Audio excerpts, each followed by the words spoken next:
Afternoon and welcome once again to Gaming Under the Influence. I'm Mike here with Alex, coming to you from GreenDragonCVR in Woodbridge to talk about video games. How's it going, bud? Yeah, it's good, man. It's really good. How about you? Fucking great, because I've been playing Remnant II. Oh yeah. Which is probably my game of the year so far. Honestly, it's a nice surprise. I mean, kind of surprise release because I wasn't really thinking about it too much this year, and it's been a packed year, but it's awesome. It's such a great game. It is fucking nice to have like a bite-sized Souls game. Yeah, I agree. You know? It's fucking bite-sized in that it can be finished in a brief period compared to the other games, like 24 hours, and I'm at the end of the game. Yeah. But it's vast in the sense that you can keep playing it probably forever. And yeah, that's kind of the intention. How it's arranged, yeah. Right? Just keep rolling and doing the different worlds, different bosses, or the same worlds with different bosses, rather. So, you know, what I'd like to do, if it's cool with you, is do something of a review of this game while also describing its essential features. Yeah. By the end, hopefully we convince the new people to play it. Yeah, if you haven't played it, give it a shot. Yeah, it's a great game, man. And what Remnant Part 2 is, it's a sequel to Remnant from the Ashes, a shooter, Souls-like from 2019 that incorporated some procedural elements into the layout of each level in the game. Right, yeah. It's a feature that persists in this game, too. And what they've done is, according to the developer, the lead director, we talked about we'll leave a link to the article perhaps in the description of this video, but the creative director talks about how in this game all of the elements in each level are built by hand, but what the system does that they've designed is throw all those together in a new sequence for each playthrough of the game, you know? So there's different story beats in each area. I think there's one or two main story beats in each area with two different main bosses you can encounter, and a whole just different tons of different dungeons with each has a respective boss in it as well. So yeah, it's like throwing the scenarios and stuff in a blender and just shitting it out in different ways, right? So the game remixing has, it sort of, you know? Exactly. So yeah, it has three main worlds, I guess you could say. It also has a few other ones, but the main ones where all this shit takes place with the procedural generation, it has three of them. And each of them, you know, you go in there, you get a main story, one of the many, you get a main boss, one of the many, and you get 2 or 3 dungeons of the many that are possible in each playthrough, right? Those have a boss each too. Yeah, usually, or some kind of weird puzzle like the death train thing, or the So each one also has an associated piece of gear, a ring, or an item that you get for completing the thing too. So it's interesting because, you know, to get a weapon or a piece of like a ring with an effect you want for your gear, you might need to find a certain dungeon, and you do so only by replaying the game in either a new story mode, or they also have a feature called adventure mode, where instead of restarting your whole campaign, you can start like a side campaign that doesn't affect the progress of your main one and jump into it anytime you want, and that one just re-rolls sort one of just like a level replay practically, where you're just like getting items and stuff. It's kind of weird because it sounds like almost like an MMO or like a Diablo style thing, but it does have some of that. It seems like their execution of it is fucking much better than than the idea being that Diablo.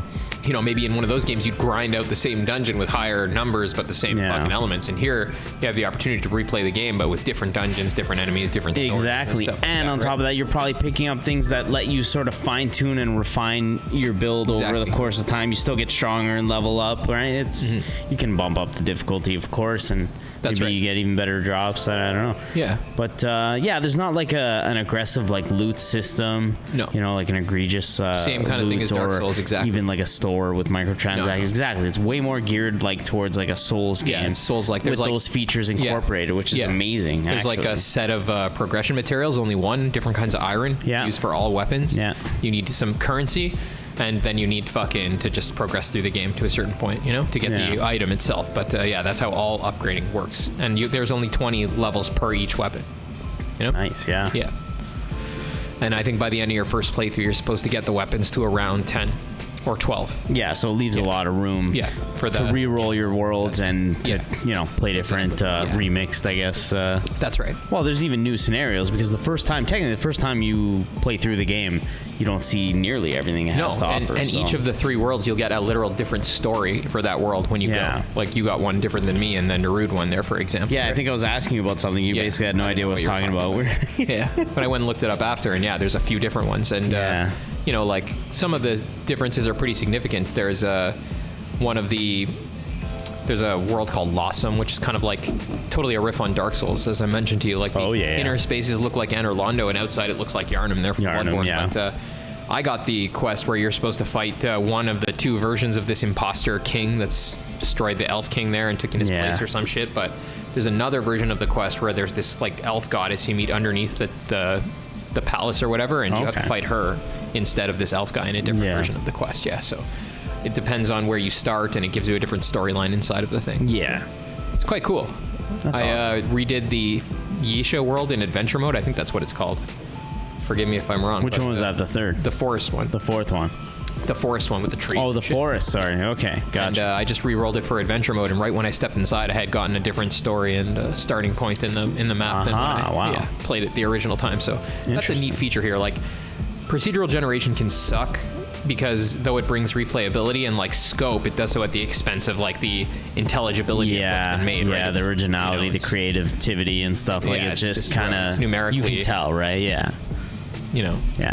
Alike. It differs, in the sense that different things blown about in the sand differ from one another, right? It's like these devs have definitely figured out like the best way to incorporate that into their game, right? Here, that's right. You get the vastness that it can offer, but you also retain like the handcrafted nature of all of the assets and the storylines and shit. So I do really, really like that, and it makes me feel like really impressive. Actually, you want to go back and play more, right? Yeah. Like, even the world you just finished, I want to re-roll it and see what the fuck I missed, right? Yeah, exactly. So I've been really enjoying it for that, and it's cool to just see your character, increase in power and stuff like that too, and to fiddle with the builds. That's true. An AMA there with the developer on Reddit where they were talking about the reasons for why the progression is laid out the way it did, and like stuff with there's another feature they added this time around called archetypes, which is kind of like classes for your character that determine a special ability they have as well as an activated ability, and there's some different ones to choose between, and we picked this challenger one, which we both picked the same one. Yeah, when you die, within 10 minutes it brings you back to life with half your health, let's say, right? That's the perk it gets, but if you pick a different class you'll get a different perk. So it forces you, like the developer said, to specify what kind of build you're going to make, and there's not just like one baseline for everybody, The cool thing is you can switch them on the fly anyway. Yeah, you can when you start to unlock more as you progress. Situationally, right? Yeah.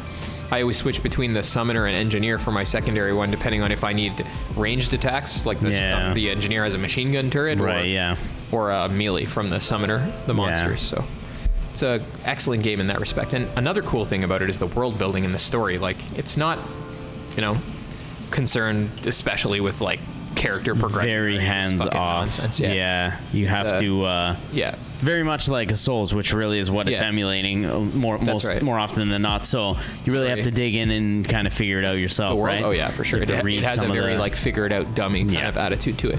But like even what the story's about, like your character and the other characters you meet, like they have of course personalities and stuff, but their personalities are very much off to the side, and the game is about the world and the events taking place within it, right? Yeah. And you fucking talk to just giant floating eyeballs about the creation of the universe, and like you see like just spaceships like floating outside of black holes and totally decaying. You see like forests filled with trees and elves and shit. If nothing else, it has amazing imagery. Like especially in that first world anyway, the Nerud one. Oh yeah, holy cow! But the world building is cool. Like there's a lot of stuff going on there that you wouldn't even know about unless you actually wouldn't know about it. Talking to NPCs and seeing the text and stuff. They really leaned into that Souls-like mode of just lore like delivery. Souls, exactly. And the world is cool and well thought out, right? Like they figured out how all these worlds relate to each other and what the root is and how they came in and all this neat shit, man. I really, really like the world. Yeah. It's fucking cool. It's a great game for sure. I'm so happy that I mean, like I said, it kind of came out of nowhere because I wasn't following it too much. We knew it was coming, but it just never. I mean, this year has been insane right out the gate. So when this dropped in our laps, it was like a nice fucking surprise there, and it turned out really good. I mean, I remember we liked Remnant 1, but I don't think I quite gone into it as much as 2 here, and it seems to be the case too. It's been pretty overwhelmingly positive. Yeah, the reviews and such. Which is nice to see. It's good. It's a great Souls-like too. On top of all that, right? Like we've said all this stuff about its design and progression, but as a game, like the way it plays, it plays mint, buddy. So fun. Moment to moment feels incredible. I love playing. Oh yeah.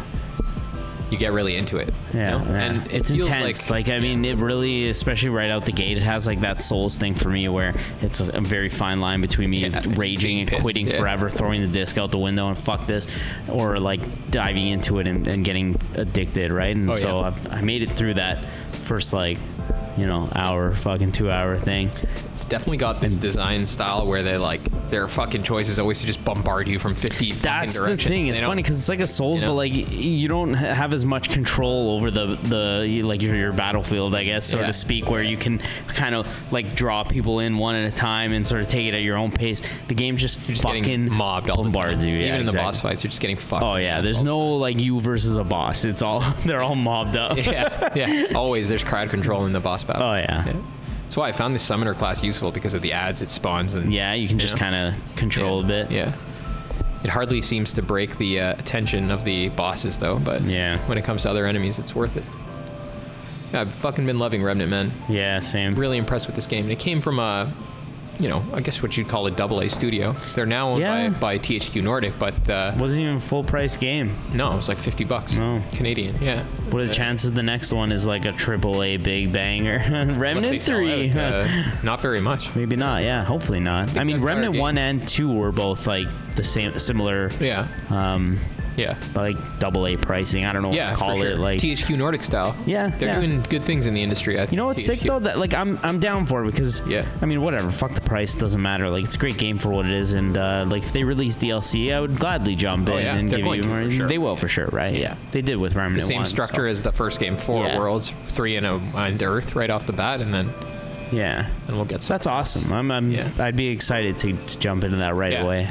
Yeah, it'll be great. Yeah. And it'll be seamless too. It's not like even, if it's like the last one, the way they did it was the campaign can be started right from the main menu. Yeah. From like a separate, like a select. Do you bring your character over? Your character comes in. Okay. Your character in this game, like from the crystal, you can go between adventure mode, story mode. You can start another story mode. Yeah. Your character is retained through all that shit, which is nice. Cool. Yeah. Nice. Yeah. Yeah, it's crazy. It also, I guess, encourages some people to mix around and create different characters. Well, there's also the option of hardcore characters, which I don't think I could ever do, to be honest. That's a bit too much for me. Yeah. Especially in a game where dying is part of fucking learning how to play the game. Seems like... yeah, it's pretty intense. I don't know if I could do it. Yeah, I've died a bunch of times. Nah. I would be willing to try the... like, when you start the game, there's, like, difficulties that change... I think the veteran one is the... one that you're supposed to start on to play a Souls-like, but I played the normal one and it's more or less the same. Yeah. I was reading that damage has increased the enemies like 133% in normal. Holy so it's shit. Like, or it's 130, so they have only 1/3 the damage more in the veteran mode. It's not that much, right? Oh, okay, yeah.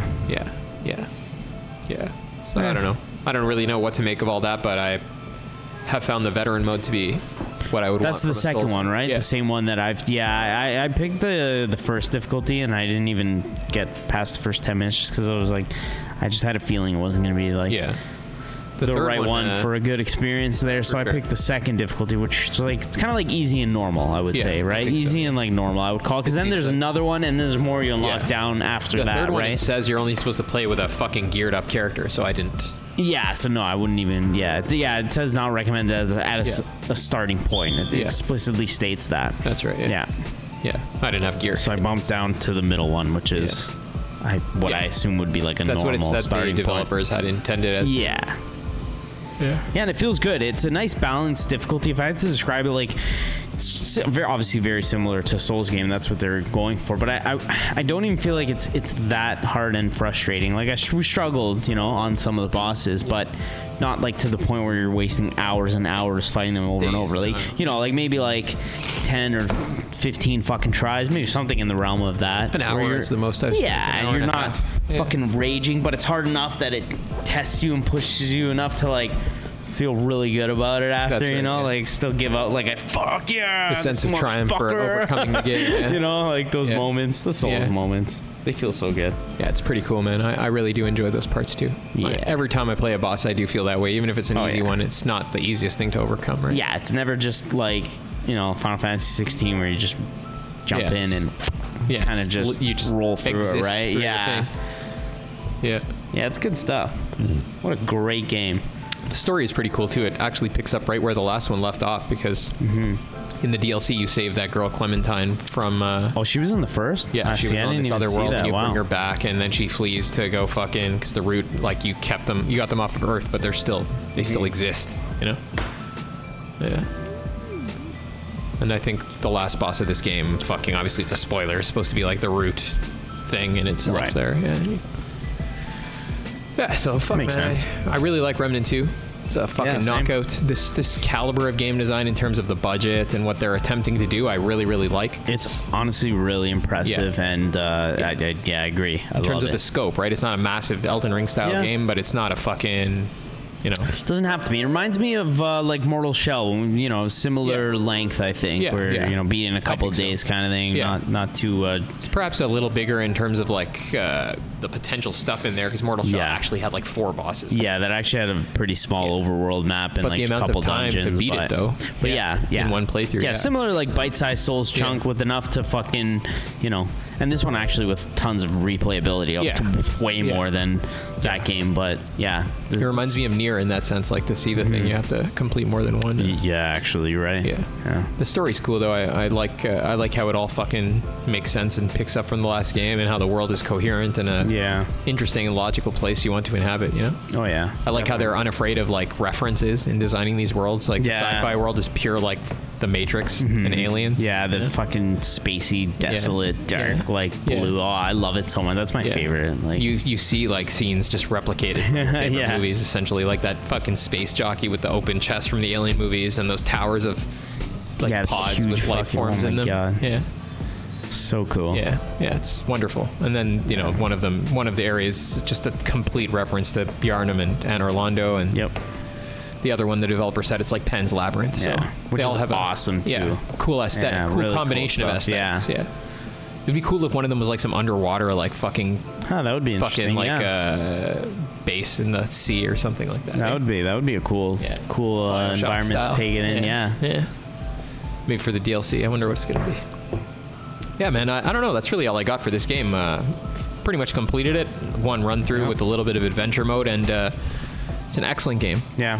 One of my favorite of the year so far. I played longer games this year. I played other games I really enjoyed, but in terms of like a game that, you know, in the first place, its concept in terms of its world building and what it's trying to achieve with its gameplay, and in second, its execution, the fact that it actually does, like, this is my game of the year for sure so far. Yeah, we'll see. I gotta say, they really knocked it out of the park, and I expected it to be just at least as good as Remnant 1, which is good, but I feel like it's a well improved sequel for sure. Like it's like what they did with the traits and like fucking how you can finally tune your character this time around. And they talk about it on that Reddit poster. There's a huge post of the developers, and they explicitly state their reasoning for why things are certain ways, and, you know, what gameplay reason, what effect it has, blah blah. This not like it's a very long post. They go on forever. You can tell they're like carefully crafting everything, right? It's for sure. Even just like superficially, their reasoning was in the first game there was like perks that everybody could get all the time, like Glutton, let's say, which made you drink your potions faster. Right. And your character essentially needed this. Your character. I think we both used it. You have to, right? Like, their point is like it's defective if you don't have it, so everybody gets it, and that means the new baseline for item use is whatever natural plus the skill, right? And they're saying they don't want it to be that there's just perks you have to take. No, there should be trade-offs, and they'll be locked behind equipping an item that forces you to sacrifice your other perk. Let's say. Yeah, it's cool. I guess they've learned a lot over the first game and applied it to the second game, made a better product this time around. They would associate those baseline perks with an archetype, right? So that if you take one off, you lose the skill, and you have to put on a different one, right? To encourage build diversity and force you then to think like what fucking, you know, you put mods on your guns, you can choose which guns you use and all this different, your relic, your rings, the mutators, how do they all like serve your archetype, right? Yeah, a lot of complementary things you can do to really like refine, I guess. People have all kinds of crazy builds they worked out online already. Oh, I bet. It's only been out for a couple of days. That's awesome. Yeah, great game, man. It's up there for sure. Excellent game. And in such a standout year, it really is like even more impressive, the fact that I think so. Right? It's a big feat. This is a big game, man. If you haven't played it, you should definitely check out Remnant 2, and it's cheaper than a AAA release. So and it's cool too. There's that too. Yeah, that's for sure. Yeah. It's neat how it's from Vigil Games, ex-Vigil Games, you know, developers, the guys who are responsible for Darksiders and that comic book aesthetic that was, in my opinion, like so awesome about the games they made before, and they brought that to this game. Yeah, the art style's there. A lot of the developers from Vigil are here in Gunfire now designing this one, so it's nice to see that studio that like downscaled almost. Yeah, right.